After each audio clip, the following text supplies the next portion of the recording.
Hier et derrière, demain est un mystère, aujourd'hui est un cadeau. Voilà pourquoi on l'appelle le présent. Mesdames et messieurs, bonjour et bienvenue dans ce nouveau numéro d'entretien spécial que nous animons spécialement et en exclusivité pour vous. Mais avant de savoir de quoi il est question, générique.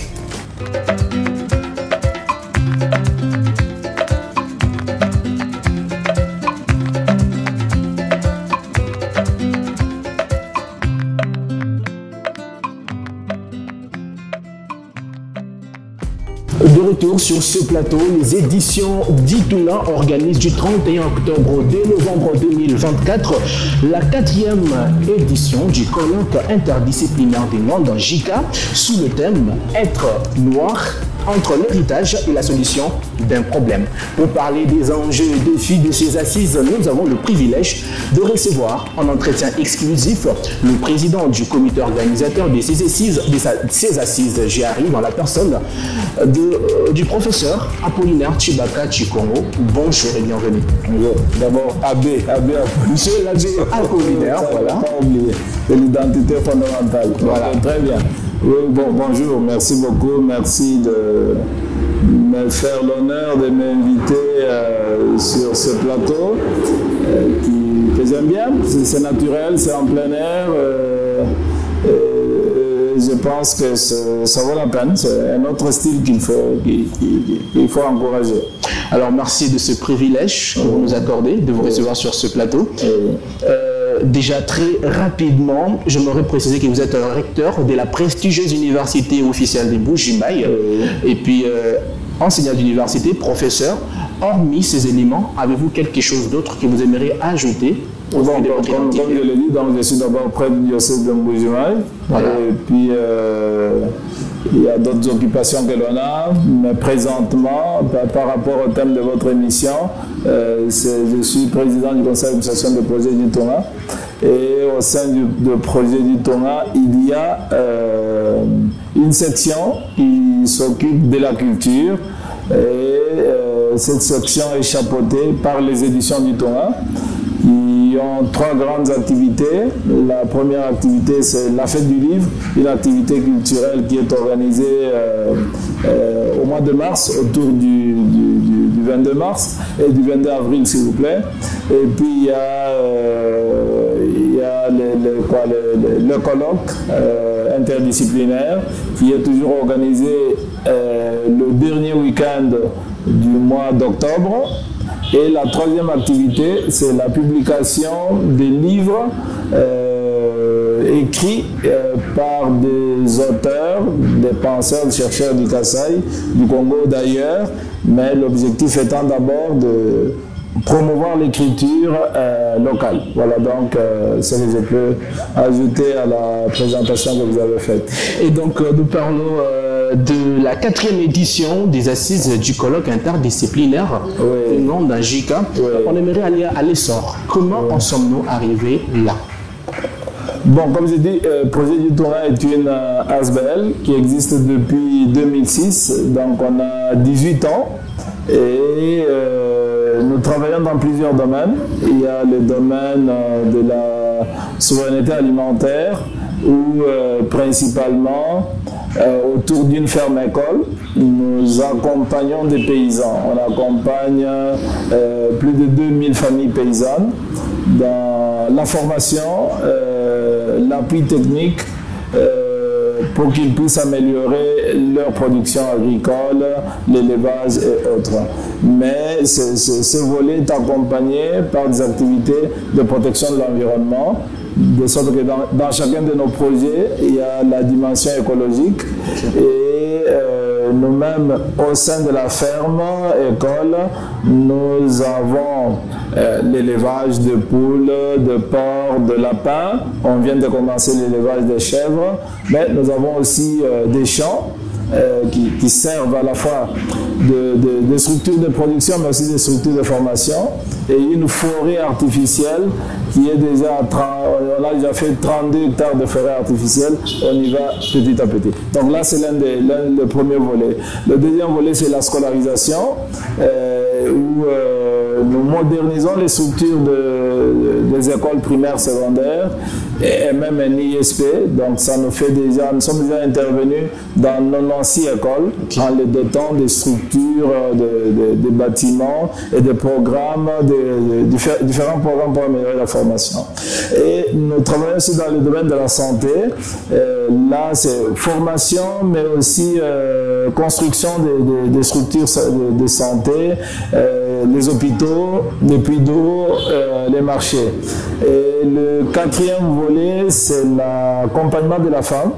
Là, nous travaillons principalement dans l'alphabétisation de la femme, la formation des bases dans certains domaines, notamment pour ce qui est de l'entrepreneuriat, l'accompagnement d'une coopérative agricole, horticole pour les femmes, et aussi des antennes de formation permanente que nous appelons foyers sociaux. Nous en avons déjà construit 11 qui fonctionnent et par lesquels, depuis 2007, sont passées autour de 9000 femmes, donc qui ont appris à lire, à écrire et qui ont été initiés dans notre activité. Alors l'autre volet de nos activités concerne les personnes vulnérables, principalement les enfants abandonnés, les enfants en rupture de liens familiaux et les prisonniers. Donc nous accompagnons 5 orphelinats, 5 maisons d'accueil d'enfants abandonnés. Ça fait à peu près 480 enfants qui reçoivent partiellement ou totalement notre appui, et cela fait déjà des années. Et il y a les prisonniers, principalement les prisonniers de Ngandanjika. C'est notre structure qui a réhabilité la prison pour faire passer les prisonniers d'une petite maison où ils étaient enfermés, tous enfants, femmes ensemble. On a pu réhabiliter un bâtiment plus ou moins acceptable. Donc la vieille prison qui était déjà en ruine, on l'a réhabilité. Mais surtout, on l'a clôturé. Et nous l'avons doté d'un puits d'eau. Et dans la mesure de nos moyens, donc depuis 2007, nous contribuons à prendre en charge la nourriture et les soins de santé de ce prisonnier-là. Alors l'autre point dans lequel nous intervenons, c'est la communication et la formation. Donc notre structure a une radio qui, comme vous le savez, je ne vais pas vous convaincre de l'importance de la radio, surtout en milieu rural. Et nous travaillons aussi, on accompagne aussi les églises différentes, principalement l'église catholique, dans, par exemple, construction des églises, des chapelles ou des bourses pour l'une ou l'autre personne qui est en formation, soit pour interpréter. Et enfin, il y a l'activité scientifique que je vois. Alors, comment en sommes-nous arrivés là? C'est l'un des axes de nos activités. Donc, promouvoir le développement comporte aussi la dimension intellectuelle. Et là, nous organisons, comme je l'ai dit, chaque année, la fête du livre, c'est-à-dire 3 jours au mois d'avril, autour du 22 avril. Nous avons déjà fait 4 éditions, donc depuis 2021.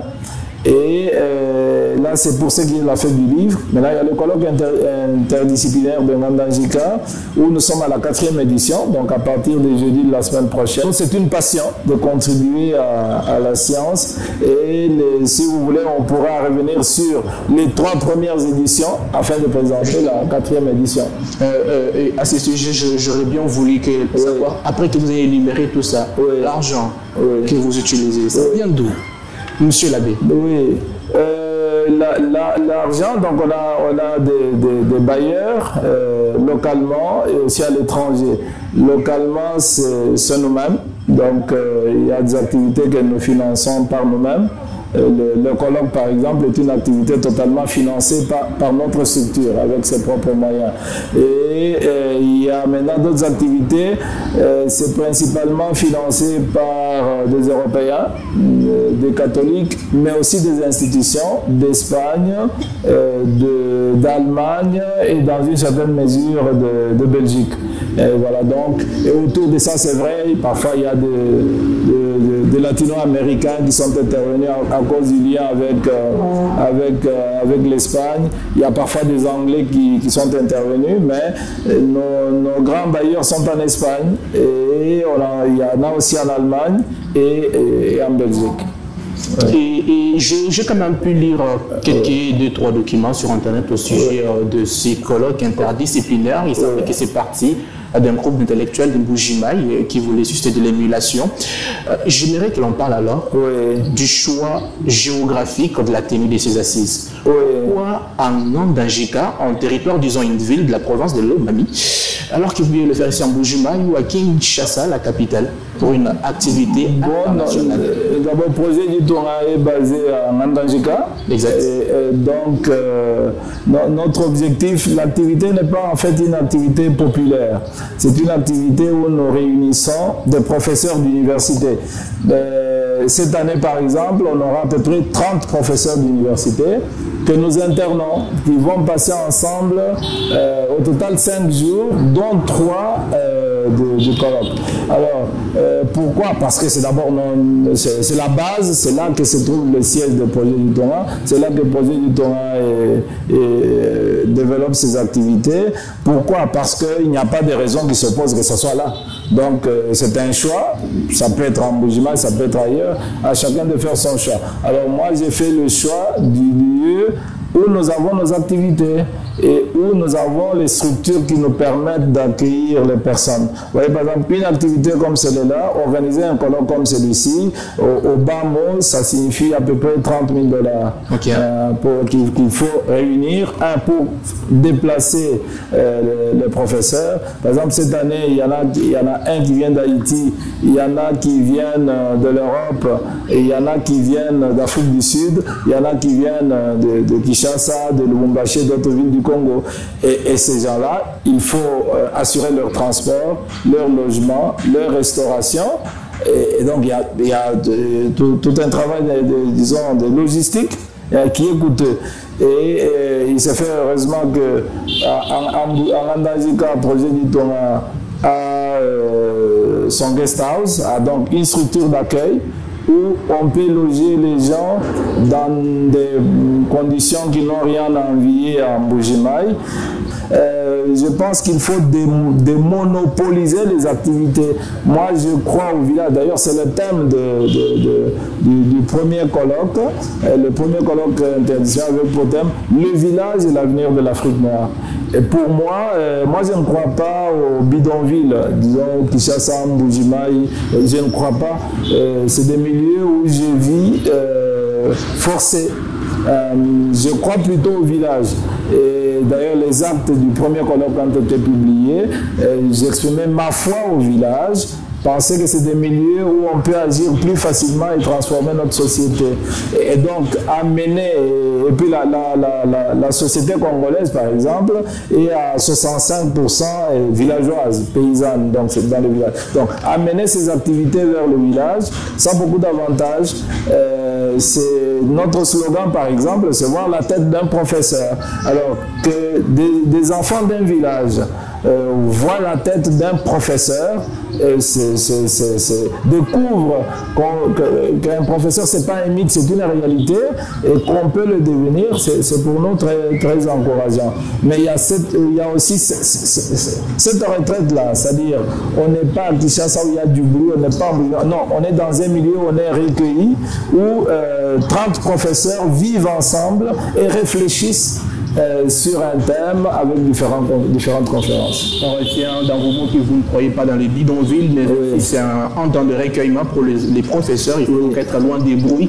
Et vous, bon, je ne dirais pas que vous fouillez, mais les conditions ne sont pas très, très abordables par rapport aux conditions que vous offrez chez vous en Andangika. Oui, et puis je fais connaître chez moi. Donc les gens viennent chez moi, ils connaissent chez moi. Donc je peux dire que j'ai fait un peu de la publicité de mon village. Donc il y a un haïtien qui arrivera au Congo pour la première fois dans sa vie et qui ira jusque chez moi au village. C'est un professeur d'université, c'est l'un des grands sociologues haïtiens au monde. Il est prof dans plusieurs universités au Canada, États-Unis et chez lui dans les Antilles.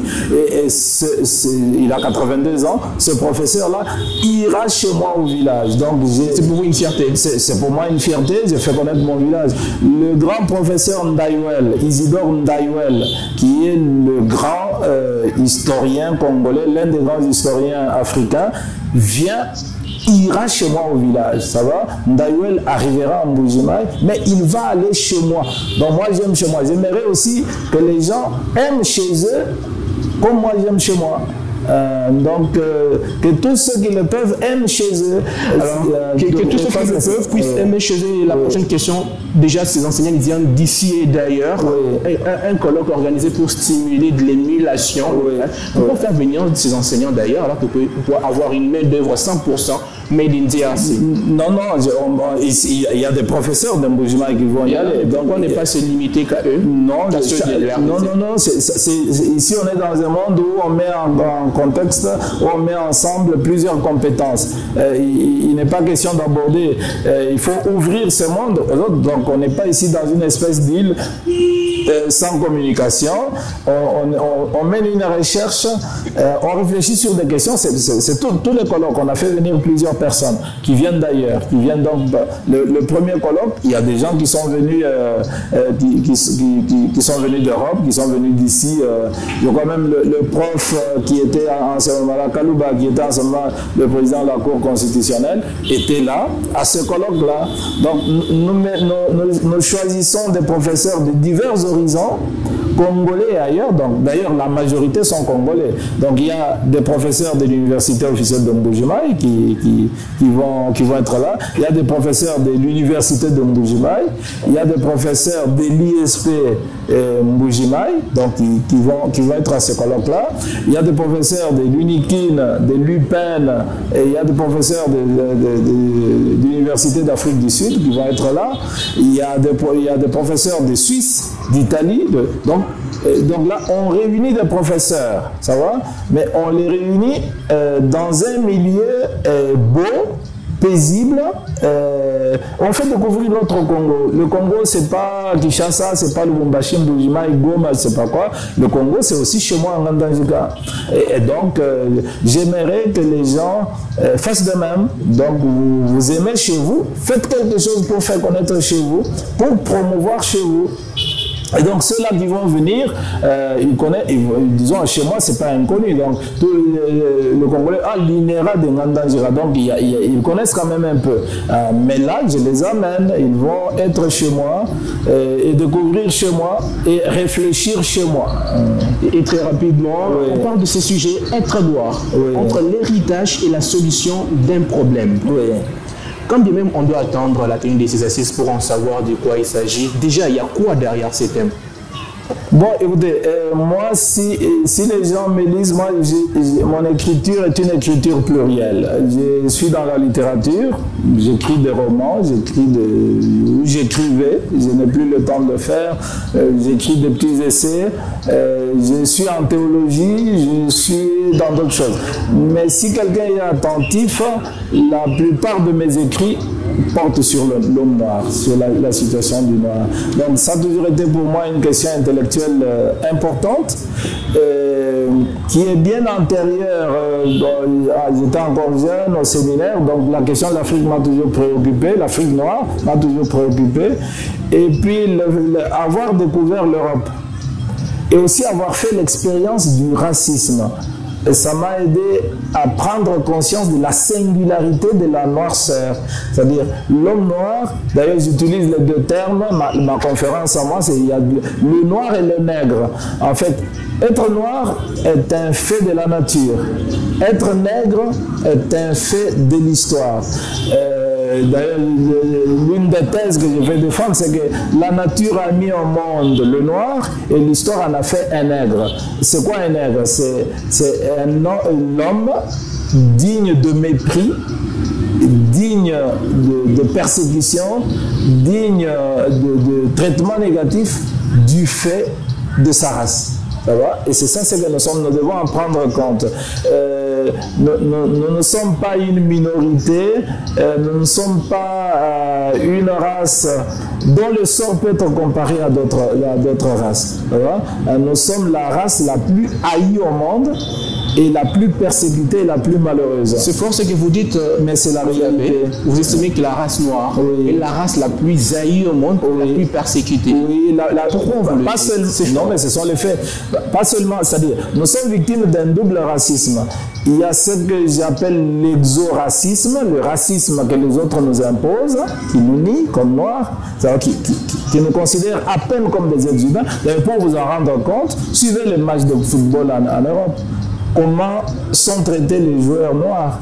Ça va? Qu'est-ce que les spectateurs disent d'eux? Hein, c'est ça. Donc là, c'est des faits. C'est des faits. Il faut pas, et il faut donc qu'on ouvre les yeux sur ça. D'ailleurs, l'une des conférences qui sera tenue par une professeure italienne, je l'ai intitulée le syndrome de Cécile Kyenge. Cécile Kyenge, j'imagine que tous les Congolais la connaissent. C'est une noire congolaise du Chaba, du Katanga, médecin, ophtalmologue, mariée à un blanc. Ils se sont déjà séparés. 2 enfants, 2 filles, ça va. Et elle a été la première femme noire ministre en Italie. Et puis elle a été au nom de son parti aussi députée européenne. Cette femme-là a beaucoup souffert du fait d'être noire. Quand elle allait présenter, par exemple, comme ministre, ça va, ministre national en Italie, les racistes n'étaient pas contents. Et combien de fois, quand elle s'est présentée quelque part, on lui jetait des bananes pour lui dire singe. Okay. Ça va? Donc là, c'est des faits. Mais on peut multiplier les exemples hein, pour montrer ça. Mais il y a aussi l'auto-racisme, c'est-à-dire le mépris que le noir a de lui-même. Le mépris que... C'est-à-dire, vous êtes Congolais dans ce pays. Sachez que n'importe quel petit blanc ici, n'importe quel Indien ici, est plus citoyen que vous dans ce pays. Il est plus respecté que vous dans ce pays. Mais c'est une situation générale. C'est pourquoi j'ai réuni tous ces professeurs pour qu'on fasse l'archéologie de ce racisme, mais aussi la sociologie de ce racisme. C'est pourquoi je les réunis. Et les différents thèmes vont nous aider à comprendre cela. C'est-à-dire, on va prendre, par exemple, il y a 2 professeurs de l'UPEN qui sont des spécialistes de la littérature classique gréco-latine, qui vont étudier déjà dans l'Antiquité, ça va, bien avant Jésus-Christ et un peu après, dans l'Antiquité gréco-latine, n'est-ce pas, tout le discours contre les Noirs déjà. C'est pas quelque chose de récent, ça va? Donc ils vont étudier ça. Alors, il y a un grand professeur, un prêtre de Mbujimaï, qui est un professeur émérite, l'abbé François Kabasele, qui est l'un des grands théologiens africains, qui lui va étudier le racisme anti-noir du point de vue de la religion judéo-chrétienne. C'est-à-dire, et peut-être vous connaissez le fameux mythe de Cam, hein, ça va, qui a légitimé dans le judéo-christianisme le mépris du noir. Ça va? De tous les racismes. Il y a un arabe qui sera avec nous, un algérien qui sera avec nous, qui va nous présenter le racisme anti-noir du point de vue de l'islam. Hein? Dans l'islam, selon l'islam, nous les noirs, nous sommes une race maudite. Et il va apporter ces vérités-là. Non, c'est un scientifique. Il vient nous présenter le racisme anti-noir du point de vue des sources arabes. J'ai par l'objectivité d'ailleurs. C'est un scientifique. Il ne vient pas ici. Non, il vient nous parler. Il vient nous montrer comment est-ce que, d'après les sources arabes, qui puisent aussi dans le mythe de Cam, nous les Noirs, nous sommes une race maudite. D'ailleurs, vous savez, un Noir en arabe, c'est dit, c'est kafir, ça veut dire esclave. Okay. Et puis, si vous êtes attentif au nord de l'Afrique, avec la chute de Kadhafi, la traite négrière a repris là-bas. Il faut voir comment les Noirs sont traités dans les pays arabes. Aujourd'hui, vous allez lancer une forme de cri d'alarme à ces sujets à travers ce colloque. Non, nous venons réfléchir en tant qu'intellectuels. Pour aboutir à quoi après ces réflexions? Pour aboutir à quoi? D'abord, comprendre ce qui se passe, ça va? Qu'est-ce qui se passe? Quelles en sont les causes et quelles sont les voies de sortie? Alors, chacun de professeurs, donc il y aura, au total, c'est 23 conférences, et il y a d'autres conférences qui seront co-animées par deux conférenciers, et on va réfléchir sur ça, chacun apportant son son de cloche pour qu'on comprenne ce problème, d'où le titre dans Hebdoa, entre l'héritage et la solution d'un problème. En fait, être noir est un problème. C'est un problème pour les autres et c'est un problème pour nous. Et quelques dernières questions, oui. 3 4 dernières questions. Oui. On dit tout passe, tout s'étasse, seul le temps demeure. Oui. Aujourd'hui, 3 éditions se sont entassées année après année, nous, la 4e édition. Oui. Quel est l'apport, l'impact de ces éditions déjà enregistrées que vous pensiez qu'il est opportun d'en ajouter une 4e? Il y aura aussi une 5e, une 6e, donc on va continuer aussi longtemps qu'on aura la force et les moyens. Alors quelles éditions déjà enregistrées? Non, écoutez, un colloque, une rencontre de professeurs ou de chercheurs ou d'intellectuels, il ne faut pas comparer ça à la pluie qui tombe et qui nuit directement. Il y a eu tel réunion et puis il y a eu tel résultat. Non, non. D'abord, du point de vue de la recherche, ça va, le premier impact, c'est dans celui-là même qui travaille. C'est-à-dire, moi, j'aurai ma conférence et j'ai fait un travail dont l'impact... Nous allons, comment dirais-je, si je peux dire, prêcher la bonne parole. Nous allons aider à réfléchir. Ça va? Ceux qui ont été mes étudiants le savent, par exemple, ma lutte contre les perruques des femmes. Ça continue, ah oui, je continue. Vous ne l'avez pas abandonné. Je ne l'abandonnerai jamais. Parce que ça porte des fruits, cette lutte. Ça porte des fruits petit à petit. Il faut que les gens comprennent que c'est l'expression du mépris de soi, c'est un complexe d'infériorité et que nous sommes dans un monde où les autres gagnent de l'argent en exploitant notre complexe d'infériorité. Vous savez combien, vous savez combien d'argent l'Afrique noire, les femmes noires dépensent chaque année pour acheter ces trucs-là qui ne servent à rien ou qui servent... Les femmes noires dépensent chaque année autour de 26 milliards de dollars. Ça veut dire le double du budget congolais est dépensé chaque année en Afrique pour importer ces histoires-là. Et qui se font de l'argent dedans? Les Brésiliens, les Indiens, les Chinois, les Pakistanais. Donc c'est la même chose, les produits pour blanchir la peau, ça va, avec des hydroquinones et tout ça. C'est un marché du complexe d'infériorité. Il faut qu'on comprenne cela. Il faut que les Noirs, on ait le courage de dire, écoutez, l'histoire a fait de nous des nègres, c'est-à-dire des personnes méprisées et qui se méprisent elles-mêmes. Et à partir de là, on sache ça non, ça oui. Et là, par exemple, si moi j'étais un homme politique, je dirais, l'État devait interdire certaines choses. L'État devait interdire, par exemple, tous les produits à hydroquinone. Parce que c'est cancérigène, c'est contre la santé publique. Ça va? Donc, il y a donc des choses... Et donc, de manière ferme, vous êtes contre le port de perruque chez les femmes? Ah oui. Je suis contre les complexes d'infériorité et ceux qui alimentent le marché du complexe d'infériorité. Notamment les perruques ou les produits hydroquinés. Oui, le blanchissement de la peau. Et combien de gens blanchissent leur peau? Moi, quand je parle, j'aime bien voir des filles ou des gars noirs qui respectent leur peau. Écoutez, c'est un fait de la nature. Et cette peau, elle est précieuse. Plus vous êtes noir, mieux vous êtes protégé contre les agresseurs, n'est-ce pas, le soleil et tout ça. Donc,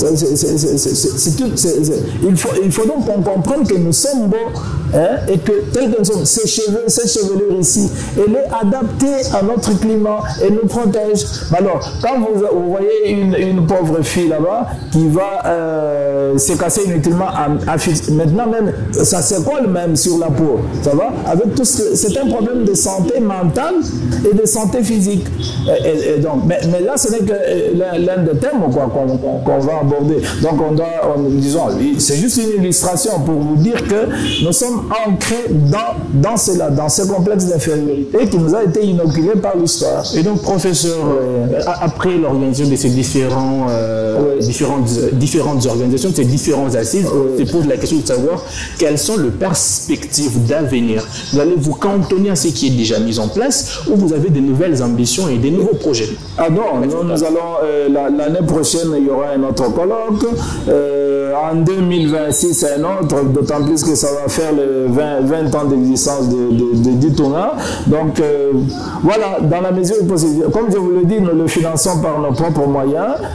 Si un jour les moyens nous manquaient, on arrête. Mais au moins, pendant 5 ans, 6 ans, on aura réussi à réunir des professeurs pour qu'ils réfléchissent sur un point. Donc, la première année, c'était le village de l'avenir de l'Afrique noire. La deuxième année, donc les actes sont publiés, c'est en vente. La deuxième année, c'était l'ethnie, la nation et l'église en RDC.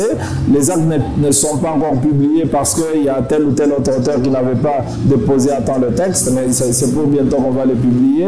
La troisième édition, l'année passée, c'était la culture de la mort face à la culture de la vie en Afrique noire. Donc, vous voyez, nos préoccupations tournent autour de l'Afrique, en fait, du monde noir. Et monsieur l'abbé, professeur, il y a une question qui me démange pendant que vous parliez.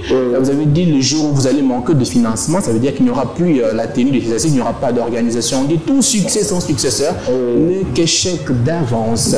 Qu'est-ce que vous pensez pour la réalisation? On est fatigué des œuvres qui commencent et après... Non, c'est pas ça. Non, c'est-à-dire, dans la vie, là, c'est une autre philosophie. Ma philosophie à moi, c'est la philosophie de l'échec. L'échec fait partie de la vie humaine. L'être humain est fait pour réussir et pour échouer. Et dans le cas présent, chaque activité entreprise est une réussite. On a eu un premier colloque, il a été mené, il a conclu, c'est une réussite. Un deuxième colloque, c'est une réussite. Troisième colloque, c'est ça. Donc, excepté peut-être dans ce monde, l'Église catholique, toutes les autres institutions qui ont existé avant n'ont pas subsisté. Ce n'est pas un échec. C'est-à-dire les étapes de l'histoire. Donc, on peut le faire. C'est la même chose. Vous avez des universités qui vivent, qui disparaissent, qui se fusionnent. Comme chercheurs, nous faisons des efforts pour dire, écoutez, chaque année, je vous convoque, venez chez moi au village. Nous allons rester internés, en retraite, pour réfléchir sur un point.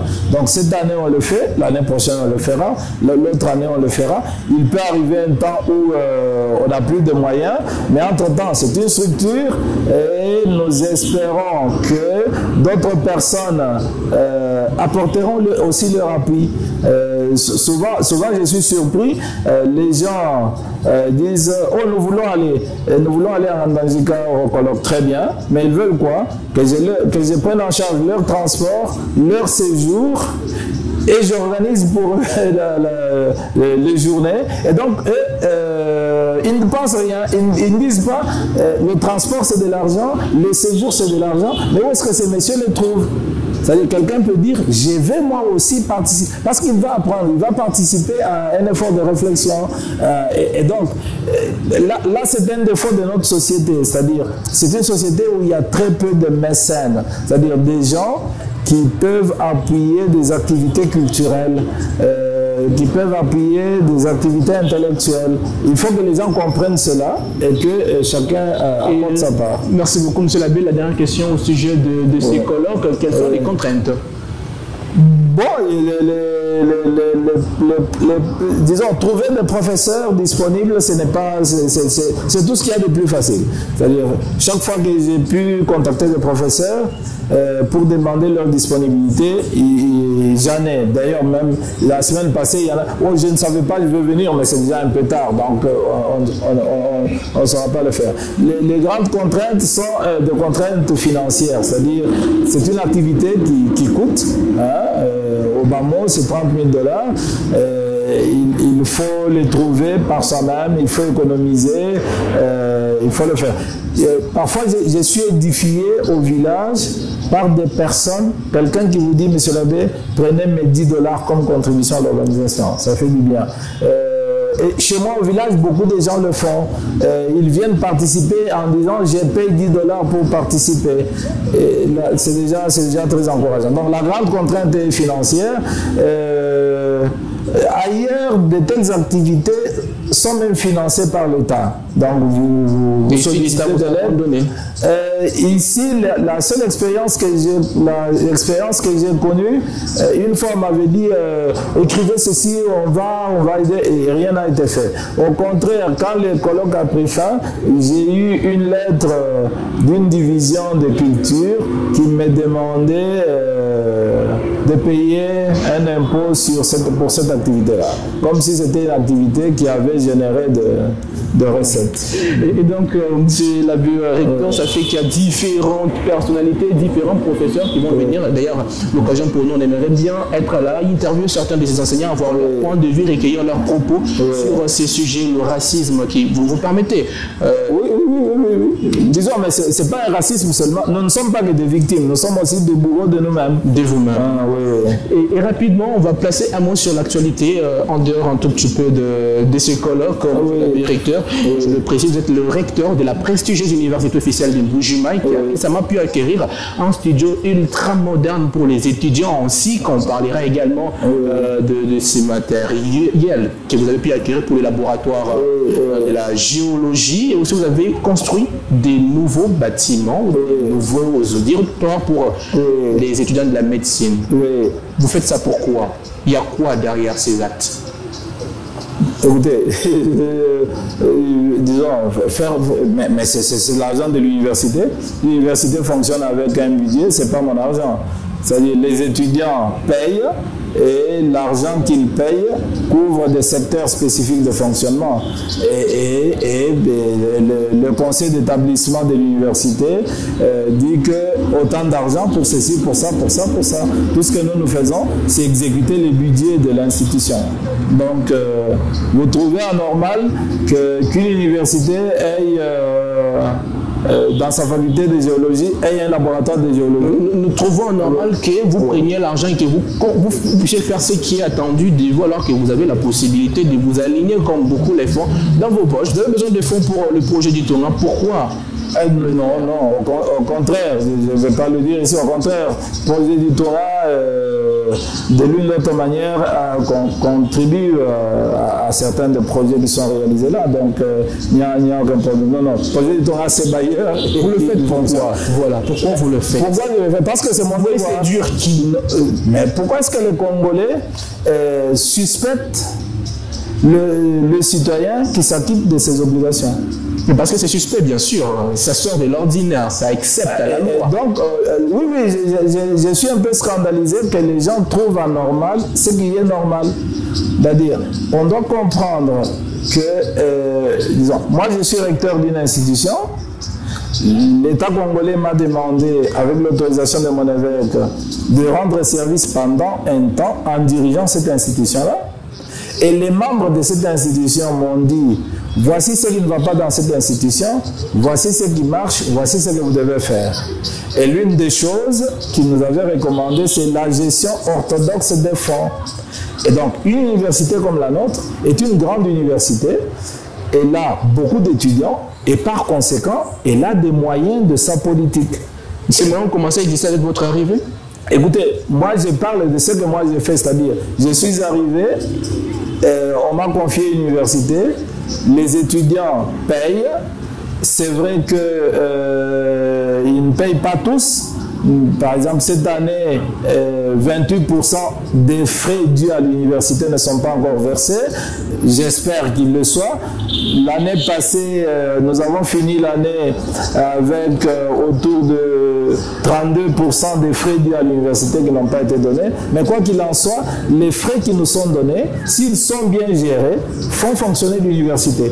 Et là, on l'a démontré. Je remercie donc les étudiants qui payent, les parents qui payent.